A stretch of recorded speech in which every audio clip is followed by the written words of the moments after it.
Good morning, and today we'll be looking at another discourse from the Buddha. This one's from the Anguttara Nikaya. So we'll start with paying homage to the Buddha, and then I'll go through the discourse, and I'll take any questions at the end. Namo tassa bhagavato arahato samma sambuddhassa. Namo tassa bhagavato arahato samma sambuddhassa. Namo tassa bhagavato arahato samma sambuddhassa. Buddhang dhammang sanghang namassami. So the discourse for today is called the Nibbānasukha Sutta, which is from the Anguttara Nikaya, the Numerical Discourses, chapter 9, sutta number 34. And the title of the sutta, Nibbānasukha, is a compound of two words, which might be familiar. So the first word is Nibbāna. Nibbana is a word which is difficult to translate directly into English, and actually it's often preferable just to leave it as Nibbana, and instead to explain the meaning of this word. So there's a handful of Pali technical terms which are really best left untranslated, and Nibbana, in my opinion, is one of them. And so the use of the term Nibbana, it's used in a number of different ways in the suttas, but the most common usage of the word Nibbana is it refers to the final goal of Buddhist practice, the end goal which we're aiming at. We're aiming at the direct experience and realization of Nibbana. So then the realization of Nibbana then is equivalent to full awakening, to full enlightenment. And the Buddha defines the word Nibbana in a number of ways throughout the suttas. One of the more straightforward explanations he gives is he says that Nibbana is the complete and permanent elimination of greed, hatred, and delusion. So the complete absence of greed, hatred, and delusion. He also refers to Nibbana as being a fundamental aspect of reality. So the Nibbāna dhatu, so dhatu meaning a fundamental aspect of reality, as being that aspect of reality which is not born and does not die, that which was never created and will never be destroyed, that which does not change, that which does not arise or cease. And the Buddha also says quite clearly, he says, Nibbānang paramang sukham. So Nibbana is the highest happiness. It's the supreme bliss. So he also refers to Nibbana as the asankata dhatu. So the aspect of that which is unconditioned, which is unconstructed. So asankata means something which is not made up of distinct parts. It's something which is not built up out of other things. So the asankata dhatu. So Nibbana is that which cannot be defined in terms of specific characteristics, specific components, specific details. And so then one way of understanding this is that Nibbana is the basic underlying nature of reality, which is ever present and ever visible, but which we don't pay any attention to because we're too fixated on the objects of our experience. So we completely miss the underlying formlessness of the Nibbāna dhatu. And if we were to directly perceive the Nibbāna dhatu, then the mind would naturally stop reacting to the ordinary sensory objects that we experience. The mind would naturally stop fixating uncomfortably on the ordinary pleasure and pain of daily life. So the title of the sutta, Nibbānasukha, the word sukha means happiness or pleasure or bliss. So Nibbānasukha this means the pleasure of Nibbana, the happiness of Nibbana. Now, as for the literal meaning of the word Nibbana itself, there's different possible etymologies for the word Nibbana. Usually people are also familiar with the Sanskrit form of this word, nirvana, which has the prefix nir, which means not, or away from, or to put down. And then vana. And vana has a number of different possible meanings.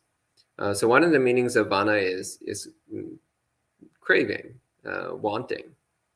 So the nirvana, one simple explanation is it means the absence of craving, the absence of wanting.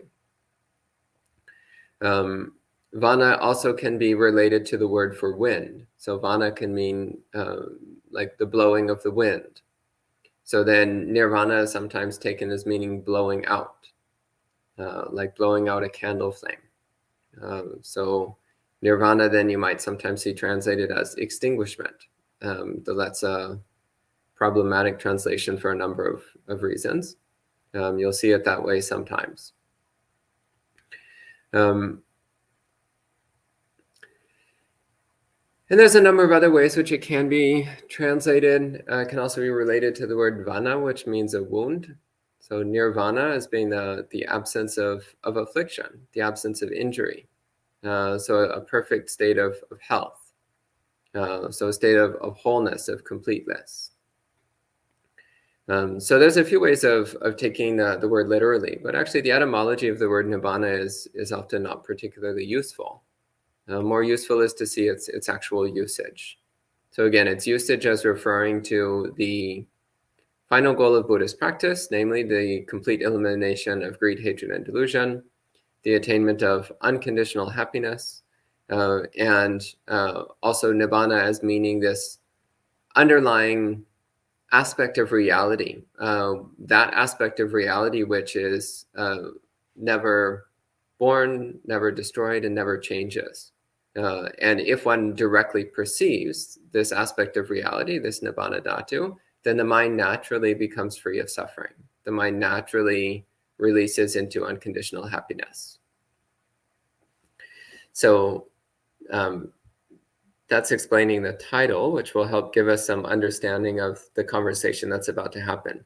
So this discourse records a conversation between two monks in particular. So Venerable Sariputta and Venerable Udayi, who were two of the more well-known disciples of the Buddha during the Buddha's time. So I'll start reading from the sutta this time. So it says, at one time, Venerable Sariputta was staying near Rajagaha in the bamboo grove at the squirrel's feeding ground. There he addressed the monks. Venerables, Nibbāna is bliss. Nibbāna is bliss. So Nibbāna is sukha. That's what he's saying here.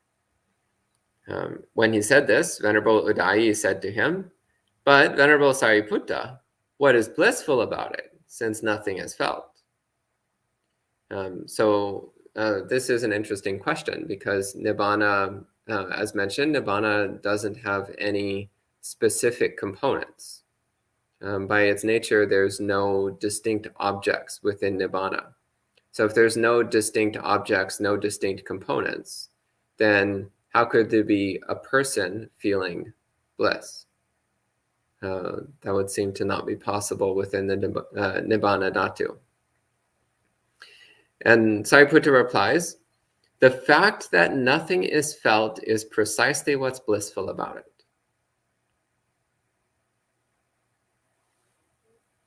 Which is an absolutely delightful statement, but requires a bit of explanation, which is why Sariputta then spends the rest of the discourse explaining what he means by that.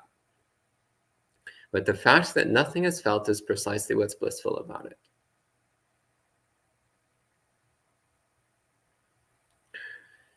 So he continues. He says, Venerable, there are these 5 kinds of sensual stimulation. What 5? Sights known by the eye that are likable, desirable, agreeable, pleasant, sensual, and arousing. And the same for sounds known by the ear, smells known by the tongue, smells known by the nose, taste known by the tongue, and touches known by the body, that are likable, desirable, agreeable, pleasant, sensual, and arousing. And he says these are the 5 kinds of sensual stimulation, and the pleasure and happiness that arise from these 5 kinds of sensual stimulation is called sensual pleasure. So here he's establishing something that all of us can already relate to. Normally when we're talking about pleasure or happiness or bliss, we're talking about the pleasure that we experience through the five senses. So a pleasant sight, a pleasant sound, a pleasant smell, a pleasant taste, or a pleasant touch. That's normally what we think of as pleasure, as sukha, which again is the word that he's using here. So kama sukha, the sukha, the pleasure that comes through kama, sensuality, which is different from Nibbānasukha, the pleasure of Nibbāna. So he continues, he says, take a monk who secluded from sensuality, secluded from unwholesome things, and he gives the standard description of the first jhana. So the first jhana is a state of deep concentration, which is extremely stable, extremely steady, and extremely pleasant, extremely euphoric. And since the focus of this sutta is not actually on jhana, I won't go into too much detail on it at this point. But suffice to say that during one's meditation practice, as the mind becomes increasingly sharp, clear, steady, and stable, then the mind also starts to become extremely joyful.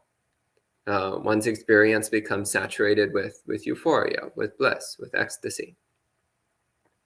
And the mind then naturally also becomes extremely peaceful and focused.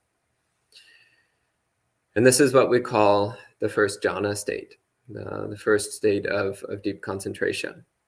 And Sariputta says, while a monk is in such a meditation, should perceptions and mental activities accompanied by or associated with sensuality attack them, then that's an affliction for them.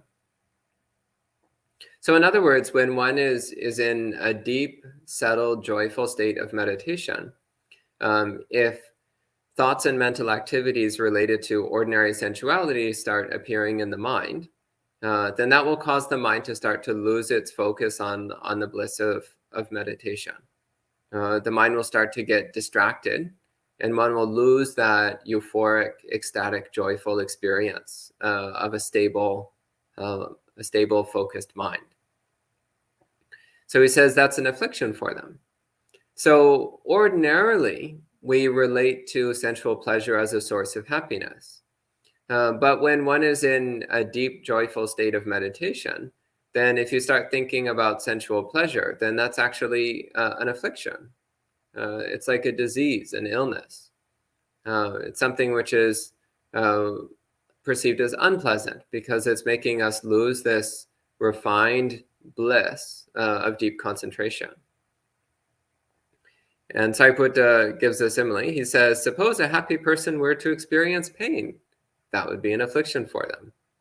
In the same way, should perceptions and mental activities associated with sensuality beset them, that's an affliction for them. So this is, again, he's saying that, yeah, normally we relate to sensual pleasure as being pleasure. But actually, when the mind is in a deep state of euphoric concentration, then if the mind starts going towards sensuality, it will lose that euphoria. So then sensual pleasure then is perceived as an uncomfortable distraction rather than as something pleasant. And he says, that's a way to understand how Nibbāna is bliss. So again, understanding Nibbāna here in the most simple meaning as being the absence of desire. So when the mind is not desiring sensuality, then it has the capacity to enter into a deep, stable state of euphoric, ecstatic concentration.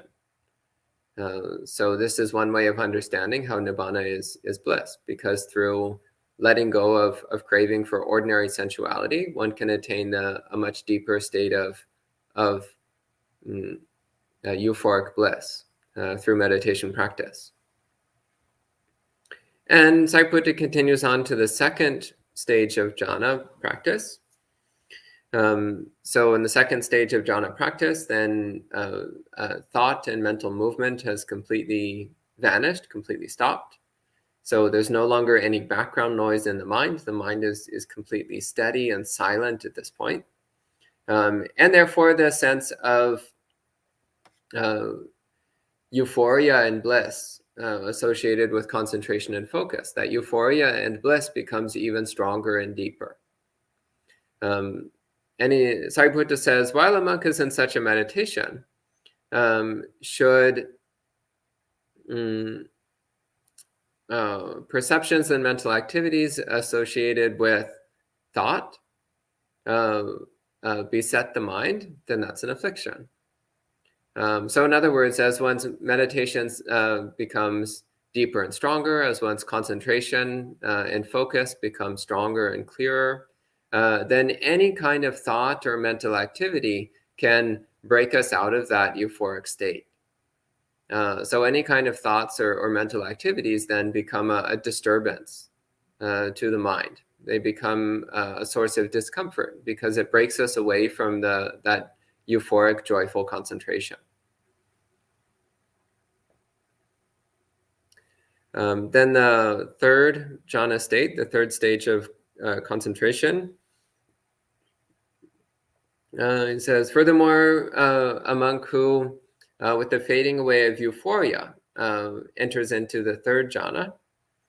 So here again, this discourse is not giving the full description of the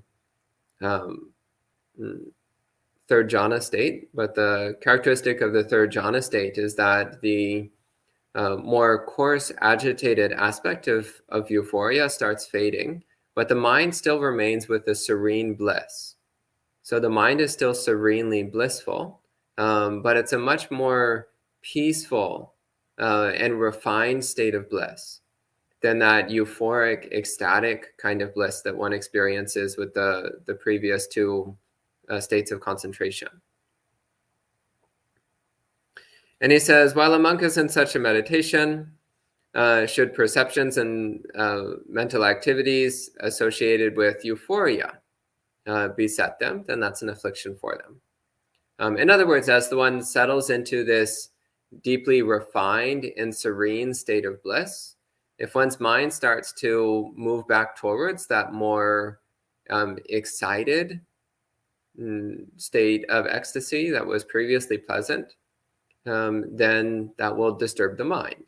Like the mind will start craving that prior state of ecstasy, that prior state of euphoria, and will want to return to it. So that will cause a loss of concentration.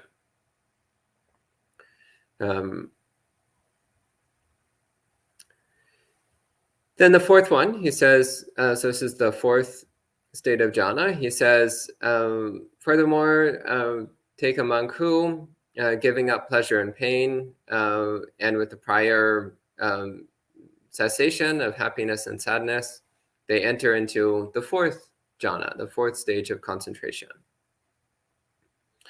So this is the most refined state of concentration that the Buddha normally talks about in the sutta. So the fourth jhana, in which the mind is characterized by mindfulness and equanimity. So the first two jhanas are characterized by euphoria, ecstasy. So this incredibly delightful, extremely pleasant sensation saturating the whole body and mind. As one's concentration becomes more developed, then the mind settles more and more. So the excitement of that euphoria starts fading and the mind settles into a more deeply peaceful form of happiness, which is the third jhana, the third stage of concentration. And as one's concentration continues to develop, as one settles deeper and deeper into peacefulness, then the mind starts to incline towards peacefulness itself as being the most pleasant state. So the mind then lets go even of the more refined form of bliss that was present in the third stage of concentration and relaxes entirely into equanimity. So this bright, clear, non-reactive state of awareness. So this is the fourth jhana, which is then considered to be the most refined and sublime state of mind that one can achieve through ordinary concentration. It's also considered to be the ideal condition within which to cultivate wisdom, because when the mind has this incredibly sharp mindfulness and incredibly peaceful equanimity through this development of concentration, through this development of mindfulness and equanimity, then one is able to clearly see things exactly as they are. One can analyze one's experience without distraction, without being distracted by either desire or aversion, pleasure or pain. And Sariputta says, while a monk is in such a meditation, should perceptions and mental activities associated with bliss, wait 1 second.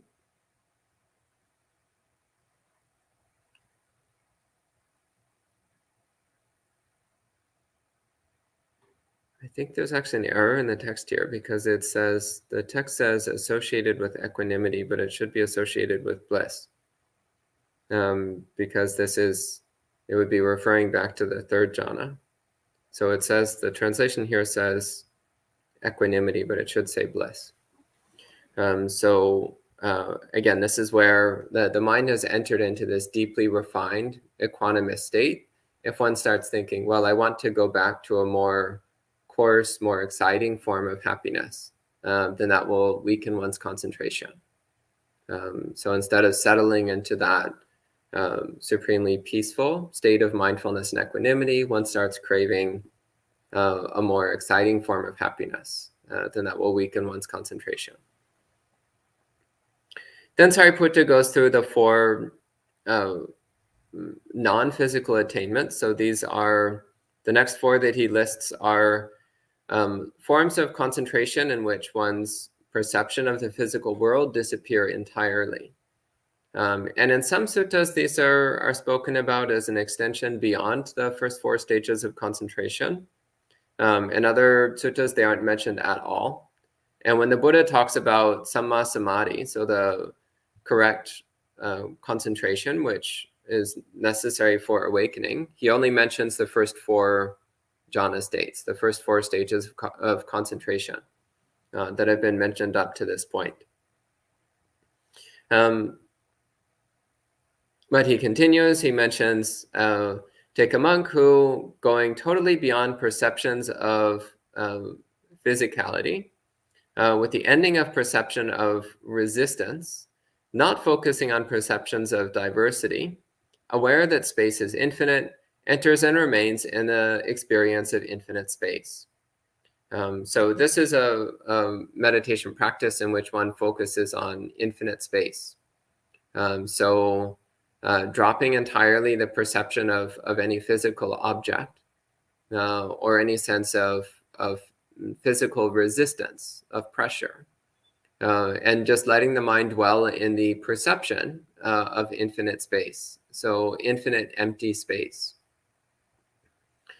And he says, while a monk is in such a meditation, should perceptions and mental activities associated with physicality beset them?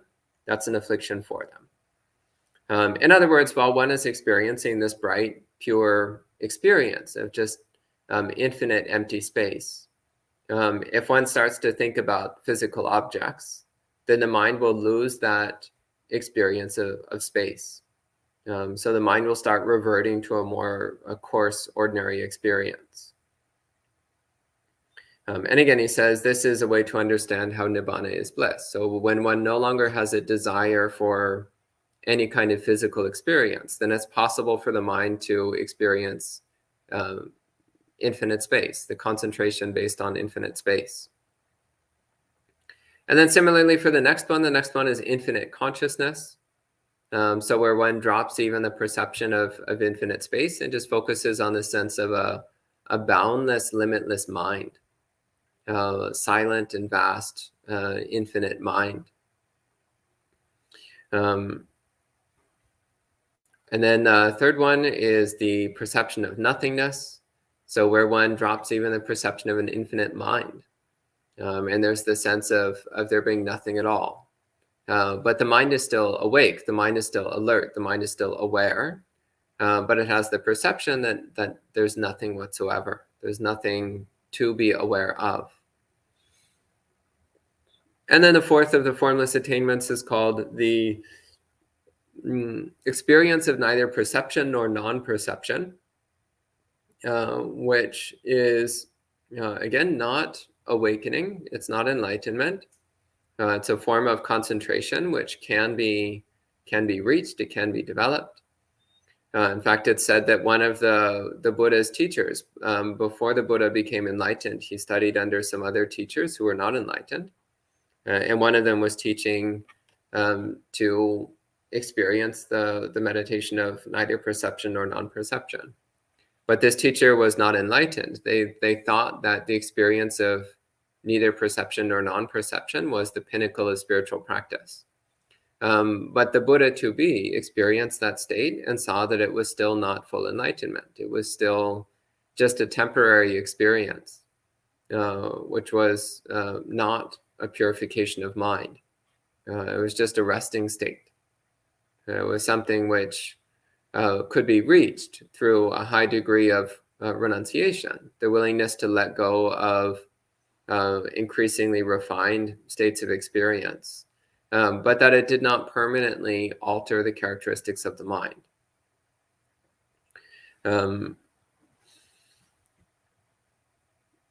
And Sariputta continues, he says, take a monk who, going totally beyond the dimension of neither perception nor non-perception, enters and remains in the cessation of perception and feeling. And having seen with wisdom, their defilements come to an end. So here finally Sariputta is actually talking about full enlightenment.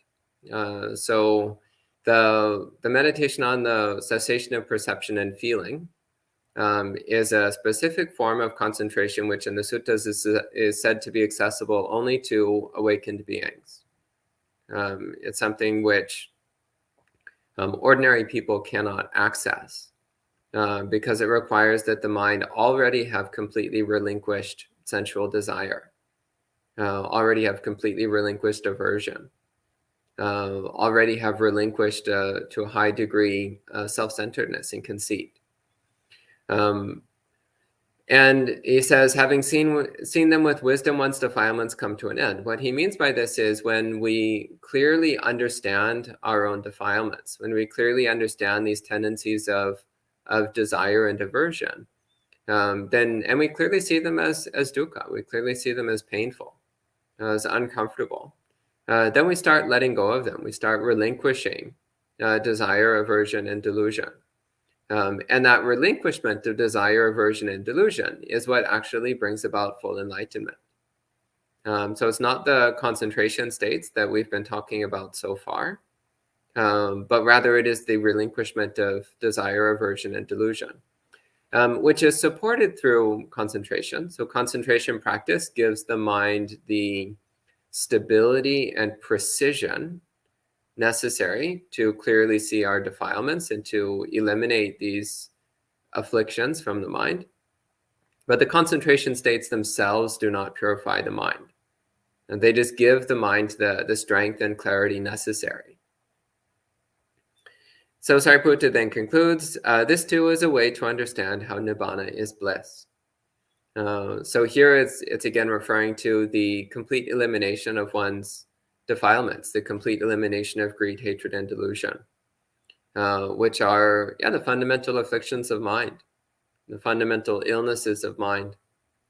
So when the mind is free of these fundamental afflictions, then its natural state then is to be blissful, it's to be happy, it's to be joyful.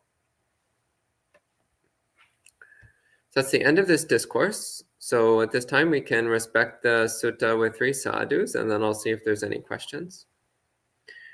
Sadhu, sadhu, sadhu.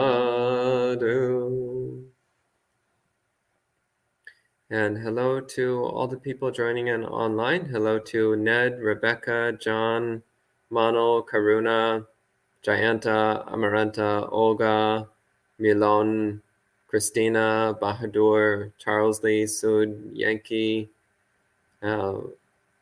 Bhumika, P. Lee, and Whom. And I don't see any questions online. Are there any questions from the residents here?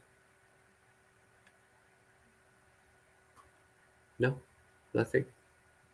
Okay. Okay, it's a lot to digest. So, okay, so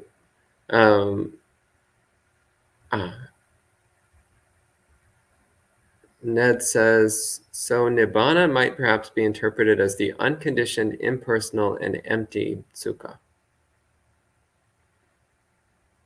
Yeah, fair enough. Yeah. Yeah,